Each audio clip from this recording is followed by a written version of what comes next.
Mini Case 4. Kami dari kelompok 10 KPK.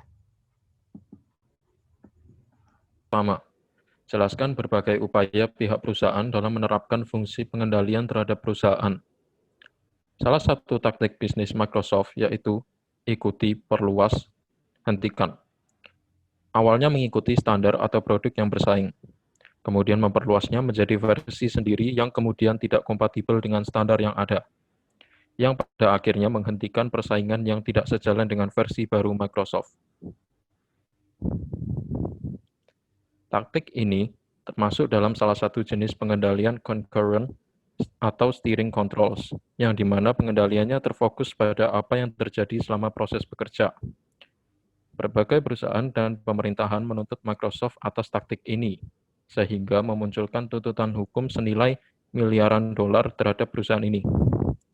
Microsoft mengklaim strategi awalnya tidak anti-rival, namun hanya berupa penerapan kebijakan mereka untuk mengimplementasikan fitur-fitur yang diyakini diinginkan oleh pengguna. Yang kedua, jelaskan bentuk-bentuk pengendalian eksternal yang dilakukan oleh pihak perusahaan. Microsoft adalah penentang keras batas visa H-1B yang memungkinkan perusahaan-perusahaan di Amerika Serikat mempekerjakan pekerja asing tertentu. Kebijakan dari Microsoft dimaksudkan untuk mengurangi tingkat pengangguran nasional Amerika Serikat. Dengan hal ini, maka Microsoft dapat mengukir citra perusahaan yang baik di pandangan masyarakat. Kebijakan ini termasuk salah satu upaya pengendalian birokrasi. Human Rights Campaign Corporate Equality Index memberi Microsoft penilaian 100% sejak 2005 sampai 2010. Setelah mereka mengizinkan keterbukaan jenis kelamin, Microsoft dinilai terbuka terhadap karyawannya yang masuk dalam golongan LGBT. Kebijakan ini merupakan salah satu bentuk upaya Microsoft dalam melakukan pengendalian normatif karena perusahaan tidak ingin para pekerjanya merasa terkekang. Hal ini juga tentunya berdampak positif pada kinerja para karyawan. Rumusan masalah yang ketiga, jenis masalah apakah yang dihadapi oleh perusahaan tersebut? Masalah yang dihadapi oleh perusahaan Microsoft adalah masalah yang terstruktur atau structured problems, yaitu masalah yang bersifat rutin dan terjadi berulang kali. Sejak tahun 1990-an, para kritikus sudah menuduh bahwa Microsoft menjalankan praktik bisnis monopolistik dan strategi anti persaingan, termasuk penolakan persetujuan dan pengikatan, membuat batasan yang tidak masuk akal dalam penggunaan perangkat lunaknya, dan melakukan taktik pemasaran yang tidak representatif. Kemudian, pada tahun 2004, Uni Eropa menyatakan Microsoft bersalah dalam sebuah kasus antitrust yang sangat terkenal. Selain itu, EULA Microsoft untuk beberapa programnya sering dikecam karena terlalu restriktif dan menolak perangkat lunak sumber terbuka.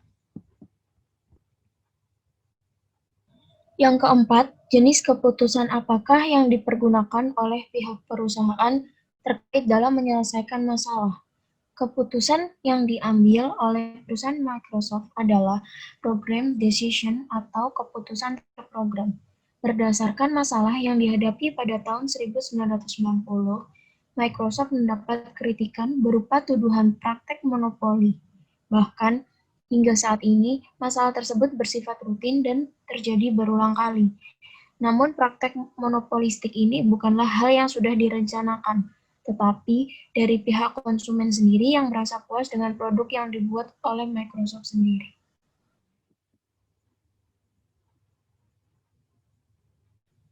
Yang kelima, kreativitas apakah yang dipergunakan oleh perusahaan dalam pembuatan keputusan?